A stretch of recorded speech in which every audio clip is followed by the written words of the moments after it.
Assalamualaikum warahmatullahi wabarakatuh. Kembali lagi dengan channel Pusaka Kalimasada. Kali ini kita berada di Masjid Wonokusumo, Desa Catur, Kecamatan Sambi, Kabupaten Boyolali. Masjid ini dikenal dengan Masjid Tiban. Untuk mengetahui lebih lanjut, simak video berikut ini. Jangan kemana-mana. Masjid Wonokusumo ini terletak di Dukuh Wonotoro, Desa Catur, Kecamatan Sambi, Kabupaten Boyolali. Masjid ini menjadi penanda sejarah kerajaan Islam di tanah Jawa. Masjid ini dibangun sekitar tahun 1478. Masjid ini dikenal dengan nama Masjid Tiban. Hal itu terkait hikayat Kiai Mursyid dan santrinya yang kala itu melakukan perjalanan ke Sambi untuk syiar agama Islam. Ketika tiba di sebuah desa, mereka terkejut melihat sebuah masjid. Warga sekitar tak tahu siapa orang yang mendirikan tempat ibadah itu. Sejak itulah masjid itu disebut Masjid Tiban.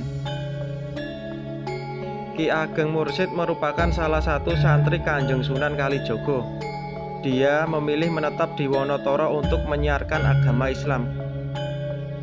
Sebenarnya niat awal Ki Ageng Mursyid ialah ikut rombongan Sunan Kalijaga menempuh perjalanan dari Demak ke Pengging. Namun begitu sampai di Wonotoro, hatinya tertarik. Beliau lantas memutuskan untuk menyiarkan agama dan menetap di sana.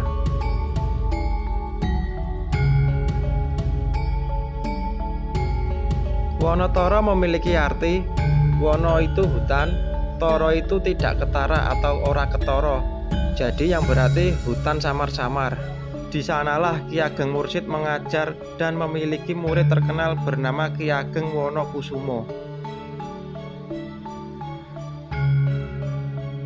Ada beberapa versi menyebutkan tentang sejarah Masjid Tiban ini. Masjid ini beberapa kali mengalami renovasi. Pada zaman dahulu, kolam yang berisikan ikan ini adalah tempat untuk bersuci warga yang hendak masuk ke dalam masjid. Dan tiang pilar atau tiang saga di dalam masjid masih sama seperti zaman dahulu.